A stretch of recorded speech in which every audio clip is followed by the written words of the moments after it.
তুমি আমার কথা শোনো, ওভাবে পাগলামি করো না। ঠাকুরজি, গুলি করে মারবো। আচ্ছা ঠাকুরজি নয় না বুঝে একটা ভুল করে ফেলেছে, তাই বলে তুমি কেন একটা ভয়ঙ্কর ভুল করতে যাচ্ছ বলো তো? ও তো ভুল করেনি, ওকে ভুল করতে তোমরা বাধ্য করেছো। ঠাকুরজি তো আর শিশু নয়, সে যে সিদ্ধান্ত নিয়েছে সেটা ভালো মন্দ বিচার করেই সে নিয়েছে। সে যদি একটা হাবাগোবা ছেলেকে স্বামী হিসাবে মেনে নিয়ে সুখী হতে পারে, তাতে তোমার অসুবিধা কোথায়? ও এবার বুঝতে পেরেছি, এ দেবী এতদিন এভাবে সাহসটা পেলে কোথা থেকে? কি বলছো কি তুমি? আরে বলতে চাই, এই তোমাদের মধ্যে কেউ দেবীকে সাহস জুগিয়ে এ কাজ করিয়েছো। আরে নইলে দেবী সাহস হতো না যে একেবারে শখের বংশে যে এ বাড়ি থেকে ওই শখের বাড়িতে চলে যাওয়া। আচ্ছা কি বলছো কি তুমি? কি হয়েছে তোমার? বলো বলো, কেছে কার যুক্তিতে তুমি এ কাজ করেছো? এই রানী বাড়ির সম্মান তুমি ধুলোয় মিশিয়ে দিয়েছো। তোমার না স্বরূপে? না না, অমন কাজ করো না তুমি, ওতে গুলি ভরা আছে, যে কোনো সময় দুর্ঘটনা ঘটে যেতে পারে। দুর্ঘটনা? এই আমার জীবনে যা দুর্ঘটনা ঘটে গেছে তার কাছে এটা অতি সামান্য মাত্র। এখনো বলো কে আছে? কার যুক্তিতে তুমি এই কাজ করেছো? বন্দুকটা নেওয়া গেল, বৌদির ওপর বন্দুক লাগিয়ে এমন বিরক্ত নাই বাবাকে। দেবী কোনো খেলার পুতুল নয় যে তুমি তাকে যেমন খুশি যখন খুশি নাচাবে। তুমি এখান থেকে চলে যাও ঠাকুরপো, তোমার দাদার মাথায় এখন খুন চেপে গেছে। খুন নাই মতি, এটা হলো এই রায় বংশের একটা বদগুণ। বন্দুক উঠিয়ে ভঙ্গি করে অভিজাত হওয়া নয়, এদের একটা ভুয়ো প্রচেষ্টা। অভিজাতের কতটুকু জানিস তুই? এই ছোট থেকে দেবী যে এই ঐশ্বর্যের মাঝে বড় হয়েছে, আর তো কতটুকু মাসে ওখান থেকে পাবে? ঐশ্বর্য সেখানে অনেক কিছু পাবে দাদা। এখানে অভিজাতদের ওইভাবে দম বন্ধ হয়ে যাবে, সেখানে অনেক কিছু পাবে দাদা।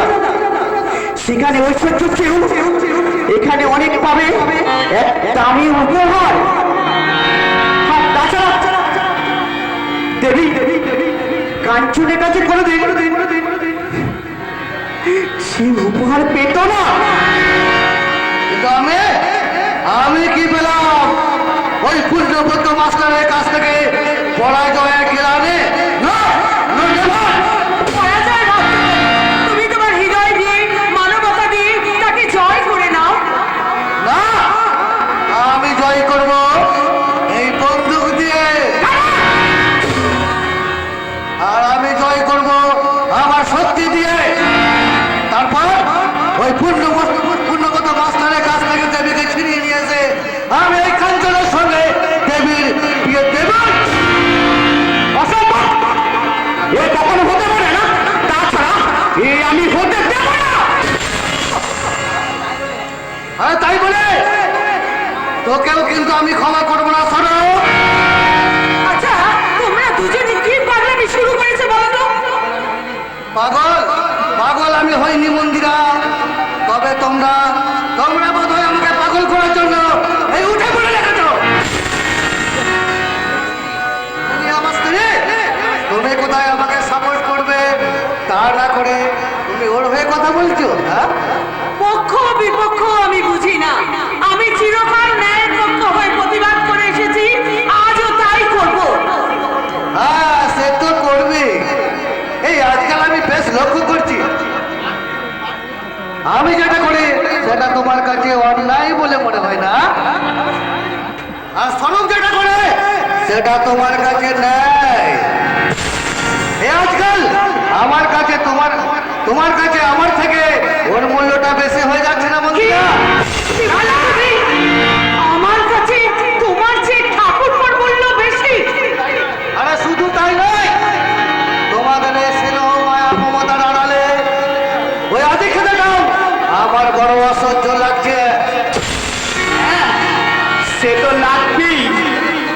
চোখে যদি অন্ধকার থাকে, চোখের সামনে এই হাজার আলো থাকলো, তা তুমি শুধু এই আঁধারি দেখবে দাদা, আঁধারি দেখবে। কি বললে? একটা কথা শুনে রাখো দাদা, আমার প্রতি বৌদি শিরোমূলাম তোমার কাছে আজকে কেন হলো? আমার কাছে তা সেই স্বর্গের থেকেও পবিত্র না। এই অন্তর থাকলে এই অন্তর কি অনুভব করা যায়? আমি দুঃখ পাইনি বৌদি, তার এই মানসিকতায় ভীষণ ভীষণ লজ্জা পেয়েছি। যে লজ্জাটুকু ওই দাদার মধ্যে বিন্দুমাত্র নেই বলে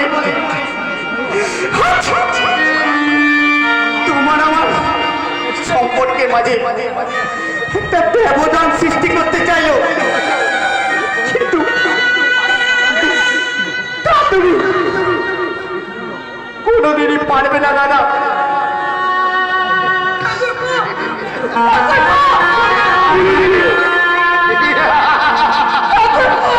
পারবে না দাদা।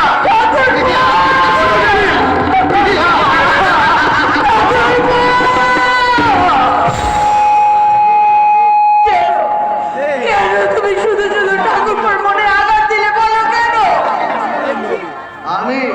আমি তোকে আঘাত দিতে চাইনি মন্দিরা। আরে কথাটা তো আমি তোমাকে বললাম,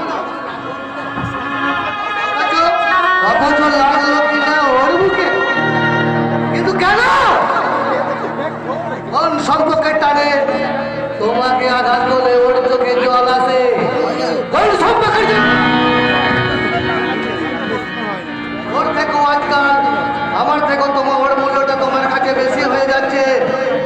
সেটা আমার মুখ থেকে না শুনে নিজেই যাচাই করে নাও। কি বলে?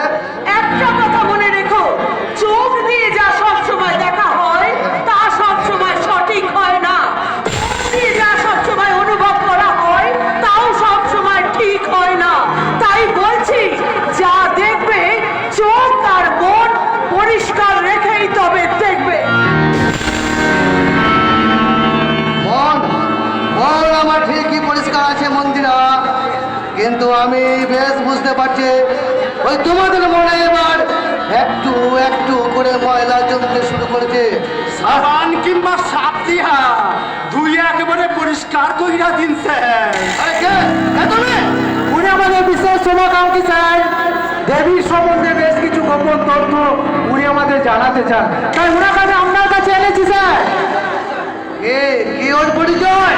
পরিচয় আমার একটা নয় রায়মশাই, পরিচয় আমার একটা নয়। দরকার পড়লে যখন তখন আমি আমার পরিচয় পাল্টাতে পারি। আমাদের পরিচয় হইল আমি ওই আপনার শত্রুর পূর্ণ মাস্টারের বলাই। ওই কুন্ডুর মতো মাস্টারটি আমার শত্রু, তা আপনি জানলেন কেমন করে? আরে রাম, এ কয়টি আপনাকে বনটায় ফসলে লইয়া গিয়া যে হামাগোমা পোলাটার সাথে বিয়া দিতে পারে, সে আপনাকে শত্রুর হইব না কি মৃত্যুর হইব রায়মশাই? আপনি যা বলছেন সব কিছু ভালো মতো জেনে বলছেন তো? আরে ভাই, বেশি কিছু জানবার দরকার নাই। আরে কানের কাছে আজকাল যা শুনতাছি সেটাই কইতাছি।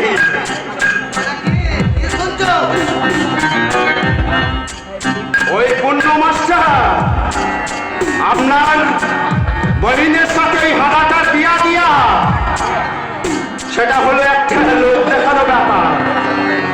আসল কথা হইল গিয়া ওই পূর্ণবুদ্ধ মাস্টার আপনাকে বহিনটারে ভোগ করতে চায়।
কিছু খরচা করেন আর আমি সব করিয়া দিব।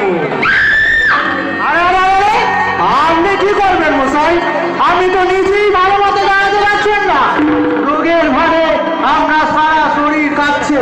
কোন ভরসায় আপনার উপর আমরা খরচ করবো বলতে পারে? তাই নাকি? তো শোনেন ভাইয়া, গ্যাস্ট্রো ঠাকুরের অনেক রূপের মধ্যে একটা রূপ ছিল জানেন? আরে তারে কয় নাকি বিশ্বরূপ। দরকার পড়লেই সেই গ্যাস্ট্রো ঠাকুর সেই রূপটা বার করতো। তেমনি আমারও একটা নিজের রূপ আছে মশাই, আর সেটা হইল কি